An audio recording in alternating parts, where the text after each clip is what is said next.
warahmatullahi wabarakatuh. Halo semuanya, perkenalkan saya Nia Nurmahani, mahasiswi program studi Sistem Informasi UIN Suskaryau dengan NIM 12450324499. Video ini saya buat untuk memenuhi tugas ulangan tengah semester 4 mata kuliah Business Modeling yang diampu oleh Ibu Kasini Eskom Mkom dan Ibu Siti Monalita STMkom. Di era sekarang, banyak sekali bisnis bermunculan, tapi tidak semuanya bisa bertahan. Salah satu faktor utamanya adalah bagaimana model bisnis tersebut dirancang. Oleh karena itu, pada video ini saya akan membahas mengenai bisnis model kanvas, pola model bisnis, hingga customer insight sebagai dasar dalam membangun bisnis yang bisa dikembangkan secara efektif. Topik yang pertama yaitu bisnis model kanvas atau biasa disebut BMC. BMC merupakan kerangka bisnis model yang berbentuk kanvas dan terdiri dari 9 elemen yang saling berkaitan. Elemen tersebut menggambarkan bagaimana organisasi menciptakan dan mendapatkan nilai bagi para pelanggannya. Elemen tersebut akan saya bagi menjadi 4 kelompok. Yang pertama, kelompok pelanggan dan nilai, terdiri dari customer segment. Customer segment merupakan pihak dan kelompok pelanggan yang menjadi target bisnis. Yang kedua, value proposition. Value proposition merupakan nilai atau keunggulan yang dimiliki oleh bisnis atau jasa tersebut untuk menarik pelanggan. Contoh dalam kelompok ini adalah Gojek. Customer segmentnya adalah masyarakat yang membutuhkan transportasi cepat dan praktis. Untuk value proposition-nya adalah kemudahan pemesan layanan, harga transparan, hingga layanan yang cepat. Untuk kelompok yang kedua adalah cara menjangkau yang terdiri dari elemen channels, yaitu cara perusahaan menjangkau pelanggan dan menyampaikan value-nya. Yang kedua ada customer relationship, yaitu cara perusahaan membangun dan menjaga hubungan dengan pelanggan agar customer selalu berlangganan kepada bisnis mereka.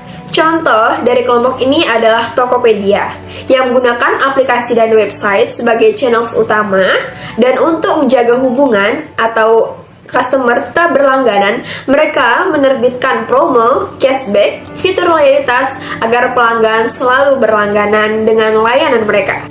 Kelompok yang ketiga adalah uang yang terdiri dari elemen revenue stream. Revenue stream merupakan aliran dana masuk, bagaimana organisasi memperoleh uang dari setiap customer. Contohnya di Spotify yang dapat memperoleh pendapatan dari iklan pada pengguna gratis dan dapat langganan premium dari pengguna berbayar. Kelompok yang keempat adalah operasional. Saya mengambil contoh studi kasus aplikasi Shopee. Yang pertama, elemen key research. Key research merupakan apa saja yang tercangkup dalam suatu bisnis. Dalam Shopee terdiri dari aplikasi, server, database pelanggan, sampai sumber daya manusia, dan masih banyak lagi contoh lainnya. Yang kedua ada key activity, yang merupakan aktivitas apa aja yang berperan penting dalam mewujudkan value proposition. Bisa seperti mengelola platform, menjaga transaksi, hingga mengembangkan sistem. Yang ketiga ada key partnership yang merupakan mitra kerjasama bagi pelaku bisnis. Dalam aplikasi Shopee bisa seperti seller dan juga jasa logistik. Yang terakhir adalah cost structure. Dalam kelompok ini, cost structure menggambarkan semua biaya yang muncul sebagai akibat dari operasional. Dalam aplikasi Shopee contohnya adalah promosi, pengembangan aplikasi, dan masih banyak lagi. Topik yang kedua adalah pola model bisnis. Pola model bisnis adalah strategi umum yang digunakan perusahaan dalam menjalankan bisnisnya. Pola model bisnis terdiri dari 5 model bisnis utama. Yang pertama, model bisnis unbundling. Pola model bisnis unbundling terdiri dari 3 poin utama, yaitu customer relationship, product innovation, sampai infrastruktur.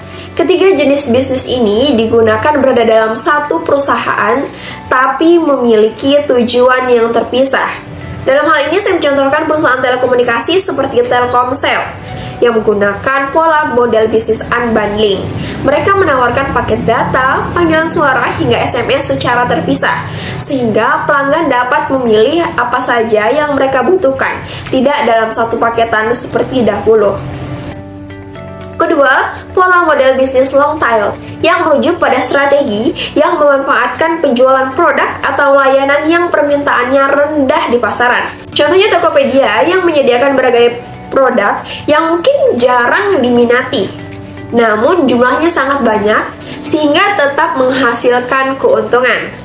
Ketiga, model bisnis multi-sided platform atau model bersisi banyak.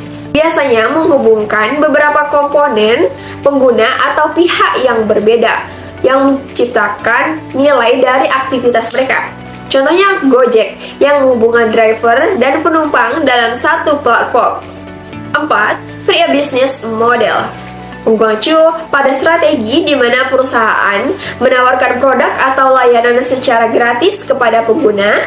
Meskipun pengguna dapat mengakses produk atau layanan tersebut tanpa biaya, perusahaan masih mencari keuntungan atau mendapatkan keuntungan dari proses bisnis tersebut. Contohnya Instagram. Di Instagram, kita dapat mengakses semuanya secara gratis. Namun pihak Instagram mendapatkan uang dari layanan iklan. Contoh lainnya di Spotify yang memberi layanan gratis kepada pengguna. Namun mereka mendapatkan keuntungan dari fitur premium yang bisa diakses oleh pelanggan yang berlangganan. 5. Model bisnis kail dan umpan. Strategi di mana produk utama dijual dengan harga yang lebih murah dibanding harga produk pelengkap atau pendukungnya.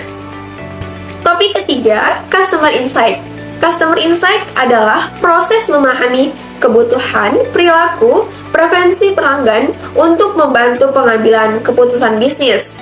Terdapat 14 kategori yang digunakan dalam Customer Insight.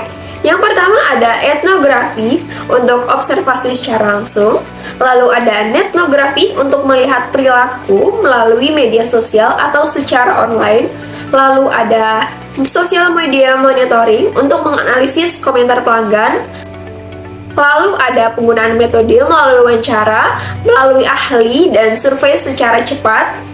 Lalu ada penggunaan teknologi seperti biometrik dan neuromarketing.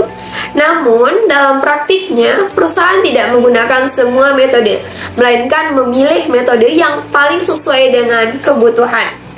Dalam mengembangkan model bisnis, terdapat beberapa tahapan melalui Customer Insight, melalui Identification untuk menghasilkan ide, lalu Visual Thinking untuk memvisualisasikan ide menggunakan BMC, lalu ada Prototype untuk mencoba bisnis dengan skala yang kecil, selanjutnya Storytelling untuk menyampaikan ide secara menarik, dan terakhir ada Skenario untuk membayangkan perkembangan bisnis di masa yang akan datang. Sekian penjelasan saya mengenai 3 topik dalam bisnis modeling.